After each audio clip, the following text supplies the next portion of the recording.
Let's have some draft fun now. It's All about right. time to have some draft I'm here fun. for it. Kenneth, I haven't mentioned your name all show, Kenneth.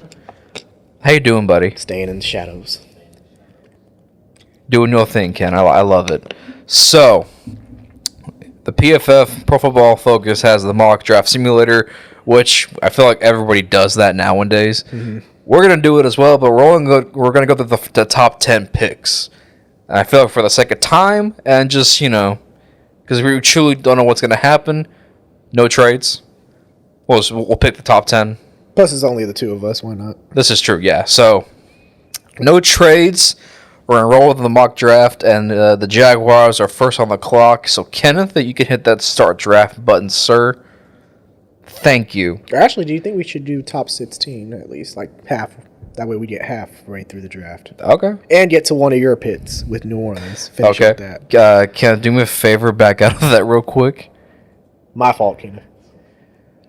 Just, click on like 1 through 16. Yeah. Let's see what we can do with this. I'm excited. Perfect. Okay, so first on the clock is the Jacksonville Jaguars. Aiden Hutchinson, feels like that's the pick, right? Or is it Thibodeau? Or do you think it's tackle still? That is tough because, I don't know what Doug Peterson's thinking. Neither do I. I mean, they re-tagged Cam Robinson again. Yeah, that was the big surprise for me is re-tagging him. Do you sign Evan Neal and have Cam Robinson and Evan Neal? Because Evan Neal can play guard. Mm-hmm. He played guard his first year, moved to tackle when Cam Robinson leaves. And you cut Andrew Norwell, your big free agent from a couple years ago. Exactly. So that's tough. I mean, to say like Aiden Hutchinson is the surefire number one pick. He's not. And to me, I mean, I don't want to sound like a hater, but like I'm not big on Hutchinson being number one overall either. Actually, I can agree. Well, if he ends up being the number one pick, will I be upset? No, because obviously this is a draft where there's no surefire to me. Exactly. There's no That's surefire. how I feel about this. Yeah. And when we look at Aiden Hutchinson, compare him to previous like pass rushers in years drafts, like the Bosas, the Garretts, like he's not in that category. No. I don't think he has that bend. Thibodeau's closer to that than Hutchinson, in my opinion. Yeah, just from sheer physical size and everything. But the problem with Thibodeau is like teams are questioning his work. He's boom or bust. Yeah. So when he's on, he's on. But when he's not, it's pretty noticeable. Yeah. So, and also, I'm just going to put this out here because I've seen some mock drafts have this name as well. Trayvon Walker from Georgia. The defensive tackle. Defensive end. Or defensive Georgia, end, yeah. Like edge rusher. I think he ran like a 4.5 at the combine, which crazy. Fast dudes. This class is fast. Yeah. So from a full like physical standpoint, he could be the number one pick in that regard. It's tough. He kind of reminds you of Josh Allen as well from Jacksonville. So, but I think he'll probably be Hutchinson. I think we probably got to go with him at number one. Go Hutchinson for now. Yeah. All right, Kenneth. Aiden Hutchinson will be first off the board. Lions. Now, ideally, realistically, I think they will trade out of number 2. I think they will. Really? I think they will. I think for the Lions, it's all about the future. They have a buttload of picks from the Rams trade a year ago, so I feel like if they can take the opportunity to trade, they will. Mm-hmm. But for the sake of this mock, we're not going to trade because it takes like 30 years to get a trade accepted on this. I personally, I like Kyle Hamilton here at 2. I feel like the Lions, obviously with Jeffrey Okudah a couple years ago, that really hasn't panned out well in their favor yet. Last year they kind of got a real nice surprise out of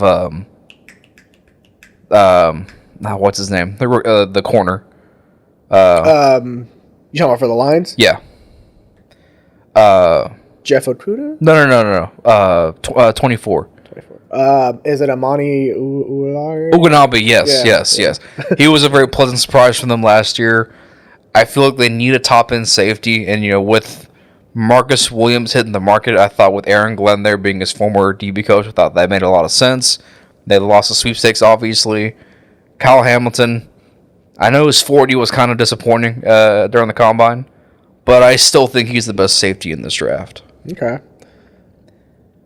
I like Kyle Hamilton too. I think as the 40, I think hurts him a little bit. But when you look at from the intangibles at playing the safety position, I think he's far off the charts. I think he's a smart player. He kind of gives you that Isaiah Simmons kind of vibe, even though Isaiah Simmons kind of slowly working his way in Arizona from being, a bust, I guess. That's what some people label him as.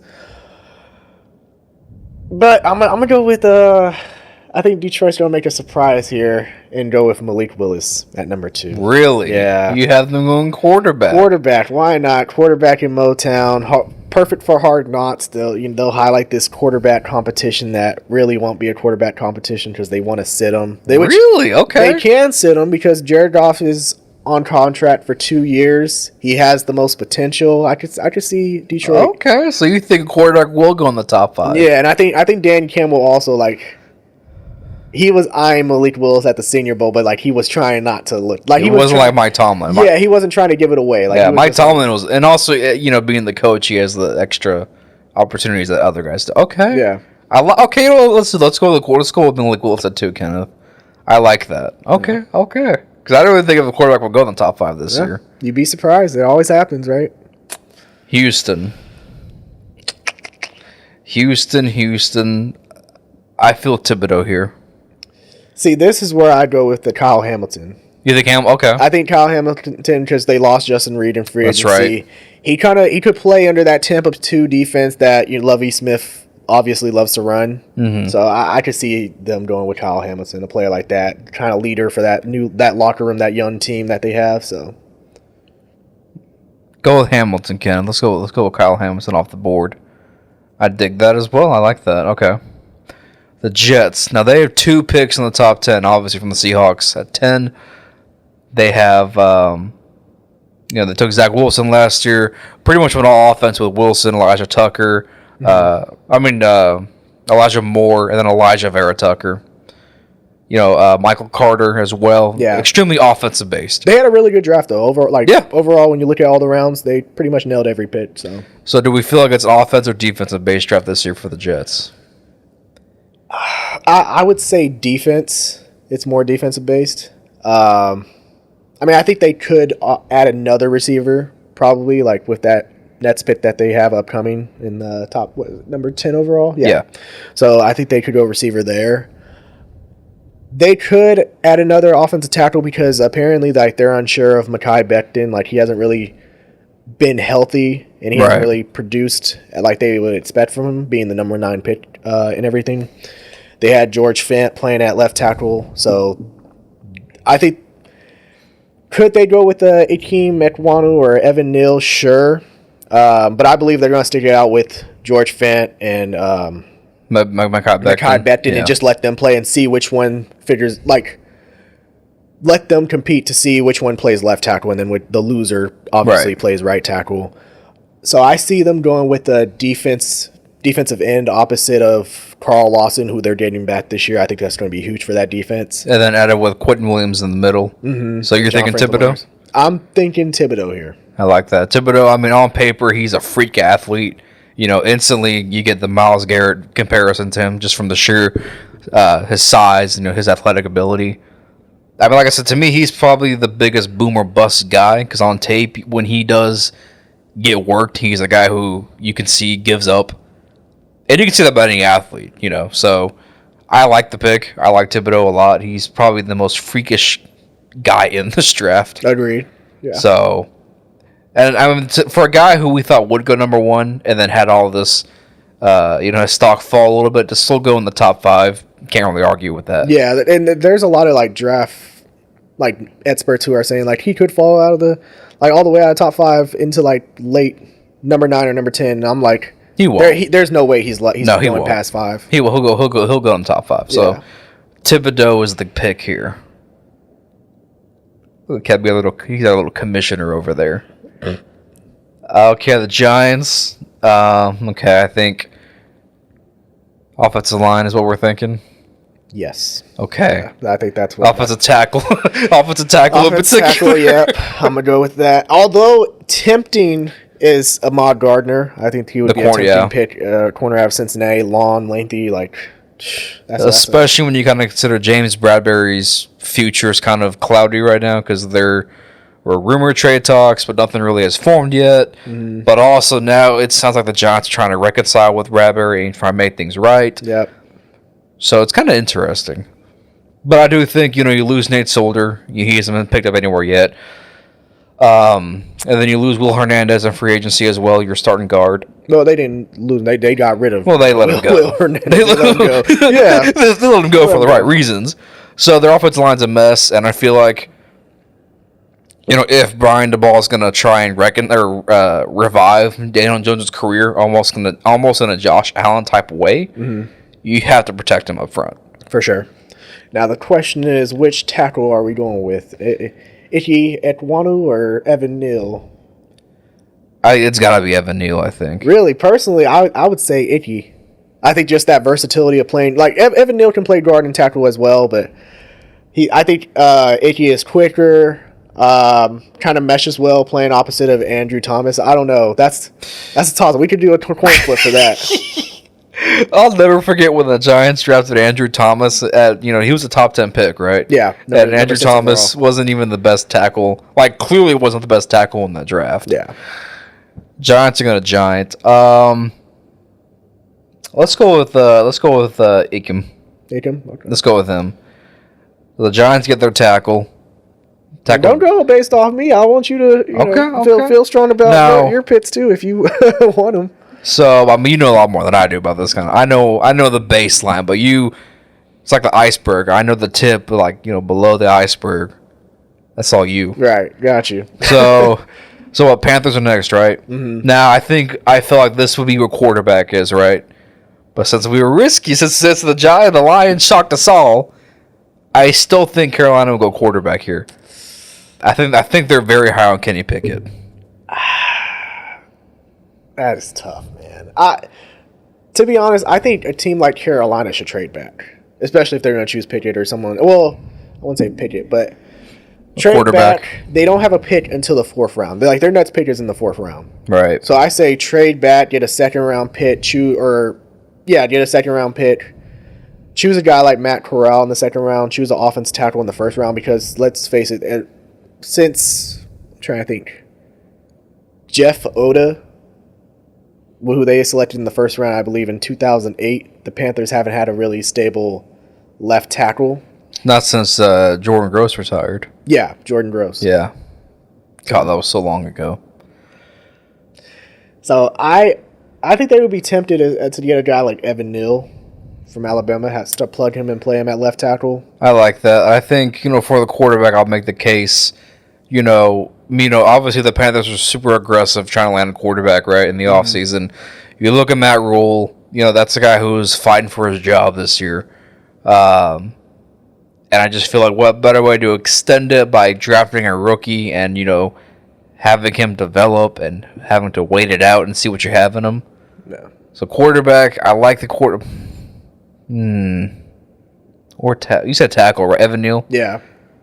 But let's go quarterback with this one. You want to go quarterback? Yeah, we'll go quarterback. Let's go with Kenny Pickett here then. I thought if any quarterback will go, it'd be Pickett. Yeah, the one thing, the familiarity with Matt Rule, he recruited him when he tried to recruit him to go to Temple. So they still have that kind of connection. So I think Kenny Pickett's the pick. Kenny Pickett too close. The Giants, again. So now I believe that you secured your tackle. You can get a little fancy with this pick, right? Yes. It's whatever you want to do. And this is remember how I said, you could say Ahmad Gardner could be the pick at number 4. Well, the way it's fallen, he's still on the board. You can get him here at, what are we, 8? Yep. Yeah. This is how I win. I like Gardner. He's obviously the best corner in this draft. He's long. He's lanky. 7. We're at 7. Or 7. Yeah. He's long. He's lanky. He has all the things you want in a corner. He's the best corner in this draft. There's no other way to put it. Really? I think so. Yeah, I'll put him number 1 too. I think but it's not too far off to put. Like if someone said Stingley's number 1, Yeah, and to be fair with Stingley, he got hurt. He hasn't been drafted yet, has he? Nope, he's still available. It's about to change here soon, I feel like. Yeah. Okay, so let's go with Gardner here then, Kenneth.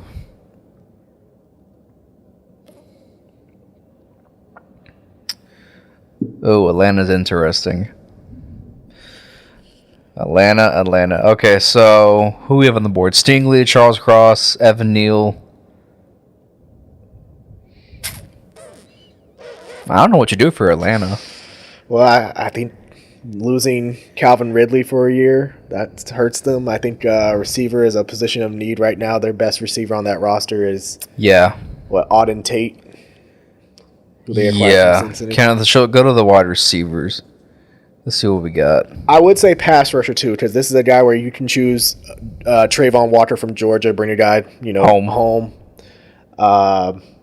That's tough, but if I had to choose a receiver, I think I would go with Drake London from USC. Agreed. He's people kind of forgot about him too because of all the hype from the Ohio State guys, and do it with Wilson and Olave, and then all the receivers that ran so fast at the combine. I think London kind of got forgotten about and all that, but Drake London still is like your prototypical wide receiver one. He can go up, high point the ball, can play on the outside in the slot. Kind of gives Atlanta that Julio Jones type feel to it. So I like it. London. Yeah, plus, USC, fight on. So I gotta go with it. Yeah, let's go with Drake London here, Kenneth. That's the guy. So we got what? Seattle? Yes, Seattle is on the board. They don't have an offensive tackle. I was about to say we got two good ones here. Two good ones still. Why not Evan Neal? Let's go with Evan Neal. Evan Neal, I agree. From Alabama. He's a mammoth of a dude to begin with, and you got to protect whoever's playing quarterback. The last two tackles drafted in the first round by Seattle, at least in the top 10, I know Walter Jones and Russell Okung. Yeah, I believe. Yeah, so. Both those guys had pretty good careers. They did. Yeah, Evan Neal. So the Jets now. Okay, so you draft Thibodeau at 4, right? Mm-hmm. I noticed Stingley's still on the board here at 10. I'm not opposed to the Jets double dipping. You get your defensive end to pair with Quentin Williams and Carl Lawson coming back. Why not double it? Get your cornerback 1, because you lose. You lost Marcus May free agency, so your secondary kind of took a hit. Mm-hmm. Bring in Stingley, who to some people is the best corner in this draft. And he had a blazing 40 time yesterday at LSU's pro day. Agreed. Yeah, why double dip a defense? Why not? You went all offense last year. I mean, you could say, because Garrett Wilson from Ohio State. I mean, another receiver. There's still so many good receivers. Yeah, that's a tough one. But we did mention this class is very deep at receiver, so the Jets could find a guy in round 2. I mean, you got Elijah Moore in round 2, right? Last year. Yeah. They can get a Jahan Dotson or a Christian Watson if they fall at the top of round 2. Yeah, so corner ain't a bad option. But they did pick up DJ Reed from Seattle in free agency. Yeah, so you got one spot locked down. I know this is a position where he would have loved to have. If Robert Saleh had his preference at which DB he would rather draft, I'm pretty sure he would have went with Ahmad Gardner, just because he's long, kind of gives you that Richard Sherman feel. Yeah, in San Francisco. Yeah, exactly. So, but I think he'll be happy settling on Derek Stingley. Now that's no slouch's prize right there. Yeah. Is everyone with Stingley? Yeah, we're gonna go with Stingley. Let's go with Stingley then, Kenneth. So Washington is interesting because I feel like this is another quarterback spot potentially, but I mean, you already gave up picks for Carson Wentz. So I feel like this year you're probably going to roll with Wentz no matter what. Mm-hmm. I kind of feel like this may be a wide receiver spot, maybe. Get somebody opposite Terry McLaurin. Yeah, agree. And why not get former teammates? Yeah, why not get 3? You got 2 Ohio State receivers in Curtis Samuel and Terry McLaurin. Why not add another? Why don't we get Garrett Wilson? That's what I'm thinking. Yeah, Garrett Wilson. He's got to be the guy right here. He kind of can do it all as a playmaker. And plus, I think isn't Terry in the last year of his contract too? He is. So depending on how that goes, you get his replacement right here. I mean, and you have two good backs. You have a solid tight end in Logan Wilson. You have a okay offensive line. So I feel like this is Carson Wentz's best chance to do something with his career. Yeah, he can't complain after this. Like, this is his last straw playing with his team. Let's go with Garrett Wilson out of Ohio State. Who was that, Minnesota? Yep. Okay, so what? Last year they went. Where'd they go last year in the first? Last year, who did they go with? Was it the tackle? Yes, Christian Darrisaw. Yes. VTech. That's right. Yep. That's right. Thank you, Kenneth. Shout out to Kenneth for pulling that up so fast. Yep. Christian Darrisaw. That's right. So, I mean, you have your tackle, and there's still a plethora of offensive tackles on the board. They could add a receiver, too, because, I mean, Adam Thielen, he was kind of in a slump this year. Didn't have his best year. Justin Jefferson, solid. Why don't you get a third receiver? But they also have questions at that DB spot. You bring back Patrick Peterson, and I mean... You let go of Jeff Gladney, who was a former first-round pick. Right. Went to Arizona. Harrison Smith is getting a year older. Mm-hmm.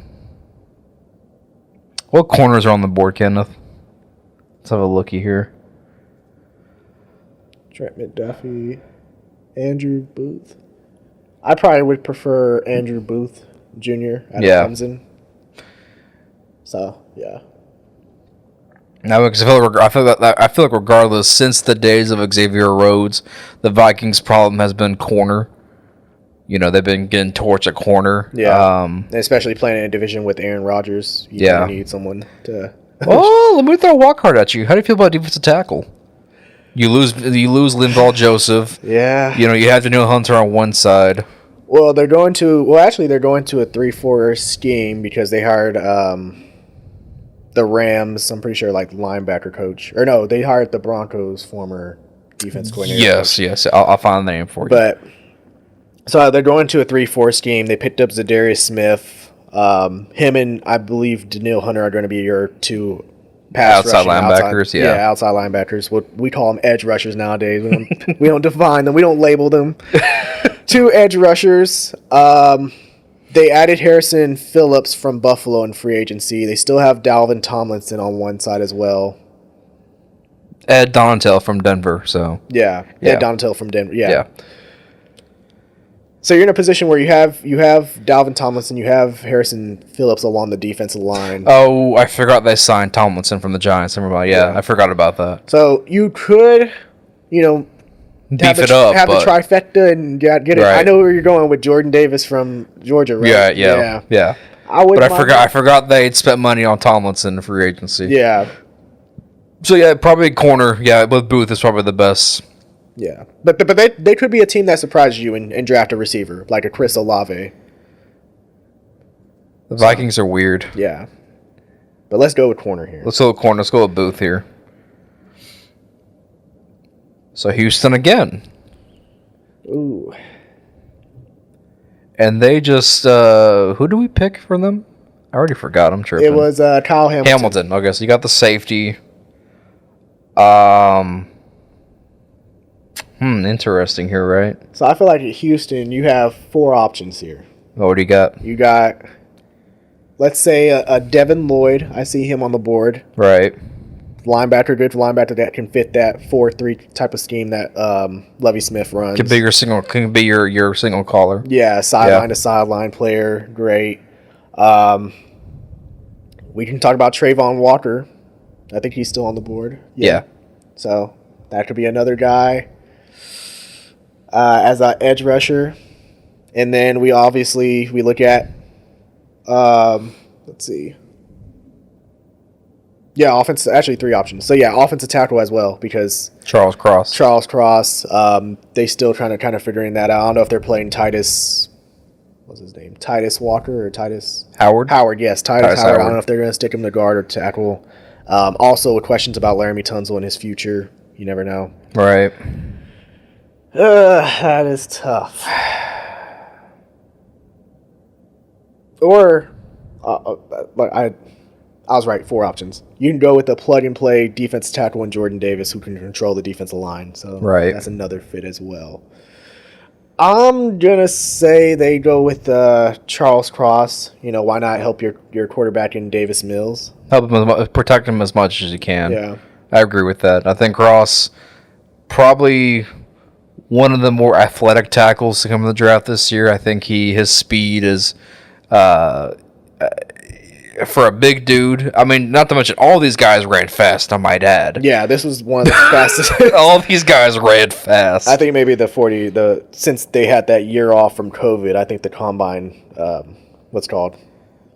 measuring, I don't know what they call them, but the timers. Right. I think the timers were probably off this year. Maybe. Hey, I'm not going to question it, but I like Charles Cross here. I feel, and also the value, because I think Cross was a guy who potentially could have been in the top, 11, with Seattle or wherever. The value here is too good to pass up, I think, with Charles Cross. Agreed. So let's go Cross. Then we got Baltimore. Ooh. Okay, this is where the big guy comes off the board. I would go with Jordan Davis here. They need another big guy in the middle of the defensive line. Yep. Calais Campbell still a free agent, which they could bring him back. But even if they bring Calais Campbell back, I think this still is a great pickup. Yeah, and Brandon Williams, who was their other defensive lineman, is getting another year older. Actually, I believe he switched to right end, right? I think Brandon Williams is a free agent, actually. They did re-sign. They signed Michael Pierce after Minnesota released him. So they brought him back. But hey, Jordan Davis, I mean, not to mention, I mean, his speed for a dude that size. Speed is the word of the day here on the show. Yeah. So let's go with Jordan Davis here, be the big guy from Georgia off the board. Philly. Now, this is where it gets interesting for the Eagles, right? Yeah, definitely. They signed Kaiser White from the Chargers to be one of the linebackers. I could see them going for a Devin Lloyd here. That's what I was... Because also, when you think about the Eagles, they did not bring back Alex Singleton, who was their leading tackler. And I believe also was their green dot guy. He was your Mike linebacker, so you still really haven't found a true one yet. Yeah, but Trayvon Walker is still on the board, and that's another pass rusher. Derek Barnett, kind of solid, but he hasn't lived up to the expectations in Philly. You have him. You have Brandon Graham coming back from that Achilles injury. Josh Sweat. So I think, and you have Hargrave in the middle still. Yeah, so. I'm gonna lean more towards Lloyd here.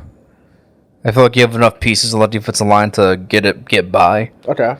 But you still kind of lack that dominant 1A linebacker. Yeah, I will agree. I agree. You agree with that, Floyd? Yeah. Or Lloyd, So Devin Lloyd is our guy here. Okay. So the last pick of... should we do the second half next week? Yeah, we could. We do it next week. So let's do... last pick here of our half is the Saints at 16. You know what, DeAndre? I'll let you get your input in here first. Ooh. Because I already know where I'm going to go here with this pick. Okay, well, you have the Chargers on the board, Nets. They can choose an offensive tackle. Right. So, and the Saints, they lost Terran Armstead, so obviously offensive tackle was a need for them as well. But they can also use a receiver. But they still have that pick at 19, so even if a Chris Olave is off the board, you can still get a Jameson Williams or... can you pull up the receivers real quick? I just want to see who's... Yeah, Treylon Burks. So, yeah, you could still get a... You're guaranteed one of those three. Yeah. So I'll say Trevor Penning is the pick here. That's my exact logic as well. I feel like, and it's a point I made on the Canal Street website. I feel like the jump to 16, if it is to take tackle and wide receiver, if that is truly what they're going to do, I feel like it was to leapfrog the Chargers, because when you think about the Chargers, they spent all that money on defense. Khalil Mack, J.C. Jackson, Sebastian Day-Jones. They spent all the money on defense, right? Well, in order to do that, they had to cut Brian Balaga, who was their right tackle last year. Now they have a needed tackle because obviously you have Rashawn Slater on the left side. So now you need another tackle to protect Herbert. And I feel like Penning was the guy they were aiming at in the middle of the first round. Yeah. So I think by leapfrogging the Chargers, the Saints have almost guaranteed themselves one of these premier tackles, whoever it is. For the sake of this mock draft, I think it's going to be Trevor Penning. Yeah, I like Trevor Penning. I liked him at the Senior Bowl. Nasty, dude. He pissed a lot of defensive linemen off during that Them week. big old Iowa boys, man. He's also crazy. Well, he's a bit crazy too in a way. Because funny fact about him, the night before game days, he loves watching horror movies. Like apparently that gets him. That's your kind of tackle, then, isn't it? Yeah, right. Well, who doesn't love horror movies? Why not? No, I think Penning. Yeah, he's super athletic. Almost like Teron Armstead in the sense of he was a small school tackle, really gained a lot of traction, after the combine and the pre-draft stuff. Super athletic, has all the power you want from your tackle, and again, his edge and his chip, the nastiness he plays with. Yeah, dig it. And Mekhi, I remember we talked with Mekhi, and he thought of Penning as a reach at this point, which I agree, in a way, because I think he's probably 25th on the board, in that 20-25 range. But New Orleans, obviously, they have a need at tackle, and they look at a team like Los Angeles that has tackle as a need as well. So I feel like right now, at this point, it's one of those safe reaches for them. So because it's a need, but at the same time, the talent drop off from Penning to later in the rounds, it's noticeable. Yeah. So get your tackle here and get whichever one of these receivers is on the board still. Agreed. So yeah. Let's go with Penning, Kenneth.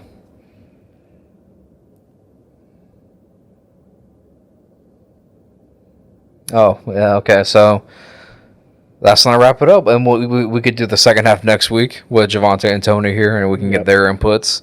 But overall, I think it's a pretty solid first half of the first round. Yeah, I'm not going to lie. I'm kind of damn, we really left Trayvon Walker. Because I've seen, a lot of people ever since the combine, put him in the top 15 at least. But who knows? Because he's still raw, so I think that could be something that, teams are, hesitant to do, Right. But I think it's solid. I like it. Yeah, I like it, I think. And again, come draft night, hopefully we can get everything worked out and do something here, like a live stream a show, and everyone here and have people comment and input. It's going to be an exciting draft, really, because there's no clarity at the top of the draft. There's no, top five. We can just sit there and go, oh, it's quarterback, tackle, defensive end, quarterback, or whatever. It truly, we don't know what's going to happen, I think. Yeah, agreed. I dig it, though. And we had one quarterback, or two quarterbacks go. We did. Yeah. Pickett and Willis. In the top 10, I know. I did not think about. I did not think this would happen, but we did. We made it happen. It makes it more fun, right? Yeah, so, we'll do the next half next week, and we can get the same draft results and everything in order. We can do the same second half.